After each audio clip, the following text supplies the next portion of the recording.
Long years ago, we made a tryst with destiny. Nehru के इस भाषण को उस रात पूरी दुनिया ने सुना, मगर आज बात इस भाषण के बाद के भारत की। नमस्कार, आभार, अभिनंदन। मेरा नाम है अमन जैन और आप देखना शुरू कर चुके हैं दैनिक जागरण की स्पेशल सीरीज।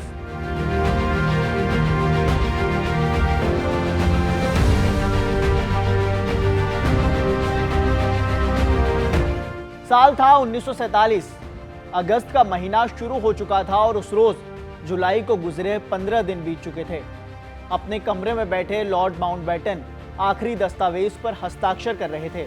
उनके घर के आंगन से ब्रिटिश झंडा यूनियन जैक उतर रहा था। The great symbol of the British Empire came down for the last time. वैसे तो 14 अगस्त 1947 की उस रात मानसून दिल्ली को भिगो रहा था, मगर गुलामी की जंजीरें अब चटक चुकी थी और आजादी के कदमों की आहट तेज बारिश के बावजूद भी साफ सुनाई दे रही थी।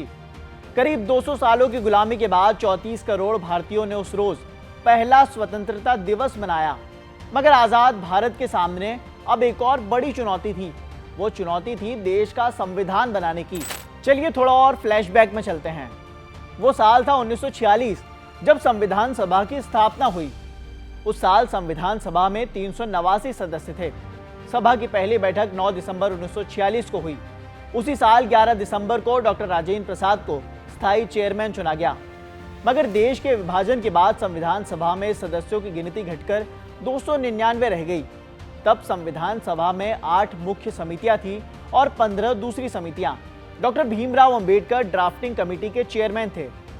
उसी साल पंडित जवाहरलाल नेहरू और सरदार पटेल कर्नाटक के जाने माने विधिवेत्ता नरसिम्हा राव को विधि सलाहकार यानी कि लीगल एडवाइजर का पद देकर संविधान के प्रारूप को तैयार करने की जिम्मेदारी भी सौंप चुके थे। बीएन राव ने मद्रास और कैम्ब्रिज यूनिवर्सिटी से पढ़ाई की थी।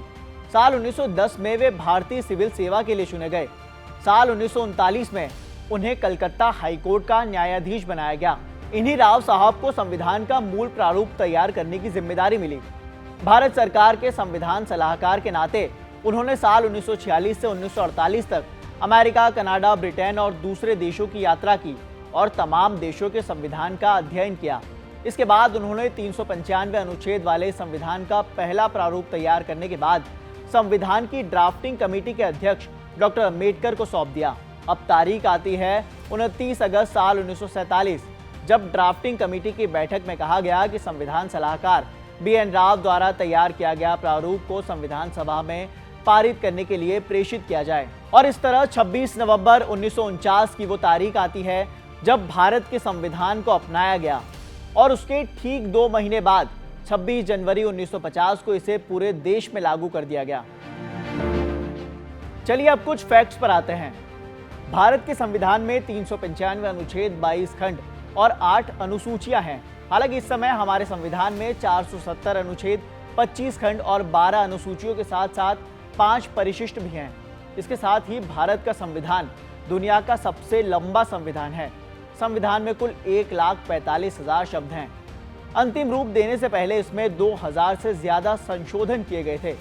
डॉक्टर अंबेडकर को संविधान की ड्राफ्टिंग कमेटी का अध्यक्ष होने के नाते संविधान निर्माता होने का श्रेय भी दिया जाता है। लेकिन भारतीय संविधान को लिखने वाले शख्स का नाम प्रेम बिहारी नारायण रायज़दा था। उन्होंने अपने हाथ से संविधान को लिखा। इसकी जिम्मेदारी उन्हें खुद पंडित नेहरू ने सौंपी थी। संविधान की इस हाथ से लिखी प्रति को संसद के पुस्तकालय में हीलियम के एक बंद बक्से में रखा गया है। कांच से बने इस पारदर्शी सील बंद बक्से में नाइट्रोजन गैस भी भरी है, जो इसके कागज को खराब नहीं होने देती। संविधान की ये मूल प्रति 16 इंच चौड़ी है और इसे 22 इंच लंबे चम्र पत्र पर लिखा गया है।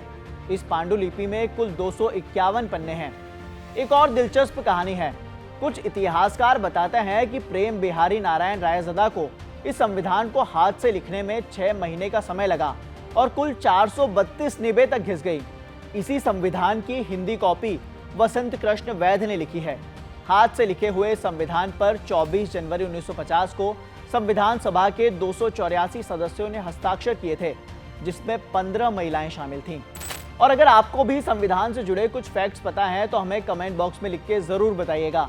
और इसी तरह की तमाम खबरों के लिए आप देखते रहिए दैनिक जागरण। नमस्कार।